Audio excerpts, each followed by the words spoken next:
My name is Anjani, and this video is going to be about healing.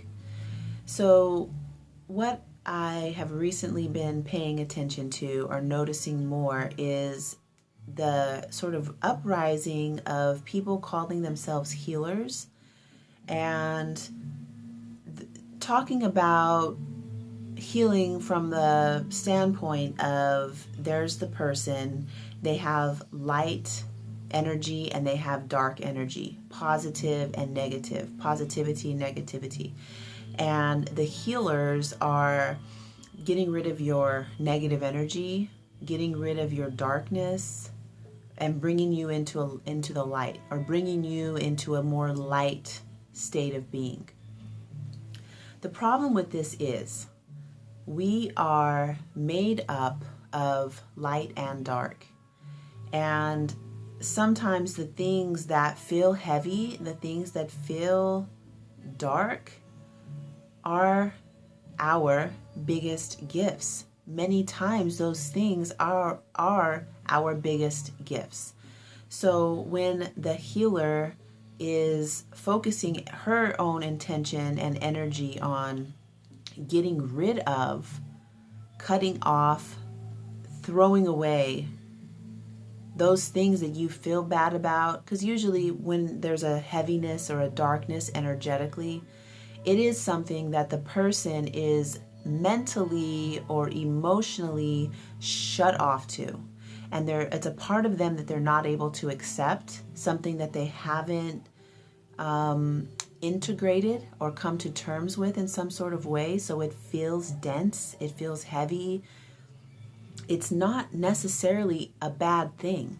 It's something that there's many ways to work with it. Many ways. The number one thing is let's look at it. Let's listen to it.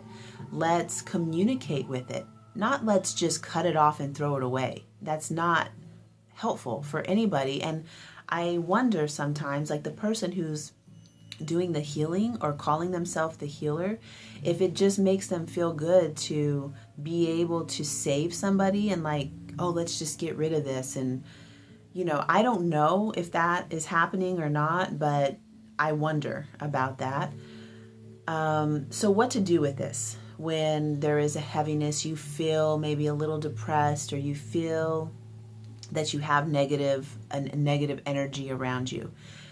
This is a humongously wide topic, because sometimes there are actual, sometimes it is something that there's different ways to work with it. That's all I'm going to say. Like what I'm going to tell you now isn't the only way.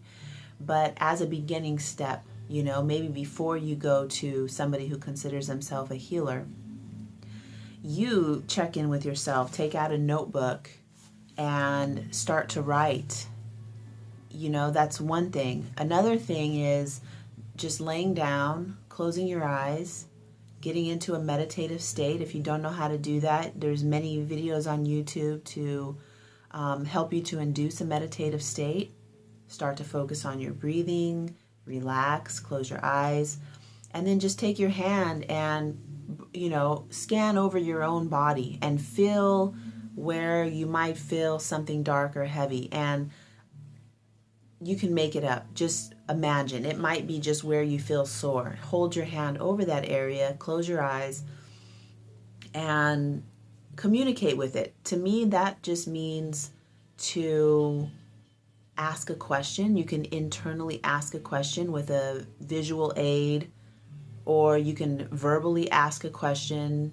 What do you want to say? What do you want me to know? Anything like that.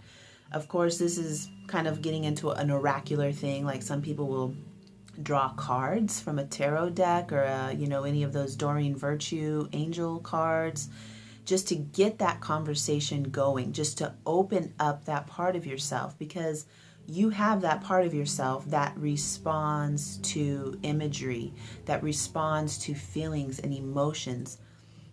So accessing that part of yourself requires you to be able to communicate in some sort of way, either through writing it, through some sort of an art form. My good friend of mine, Adelaide, has coloring books that she's created, chakra coloring books that you can, through that act of coloring, it's like you're getting into that part of you that communicates through imagery.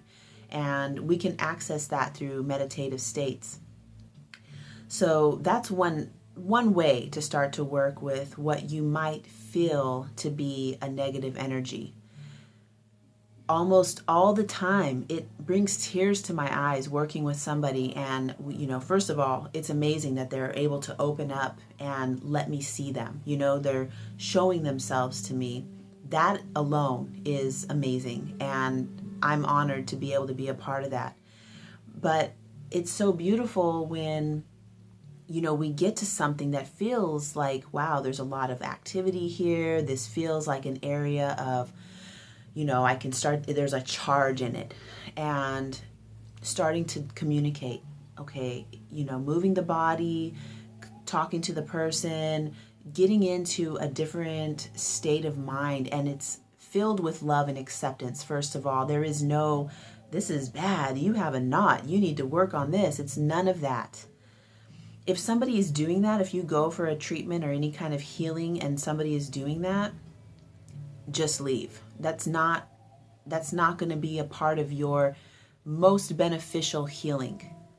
The thing is, in healing, the soul is never fragmented. Your soul is whole and complete. It's the part of you that knows everything. It's infinite, eternal. The body and the mind just need to come into alignment. That's healing. So the memories, parts of the psyche, things that we have pushed out and shoved away and said that are bad, or somebody told us they were bad, we've crammed them. Usually it's down into the body in different places. It's like, feels like little pockets of energy that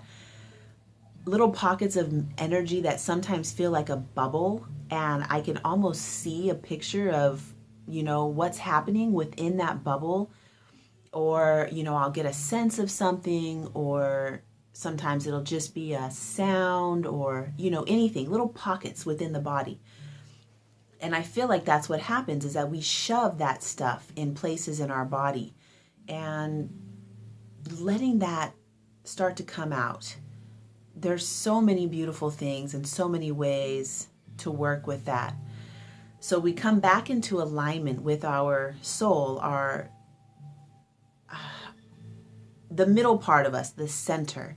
There's a lot of tools to do that. One of my favorite ways is astrology. I'm actually going to be doing a course teaching basic ways of using astrology to communicate with that part of yourself to help bring you back into your original alignment.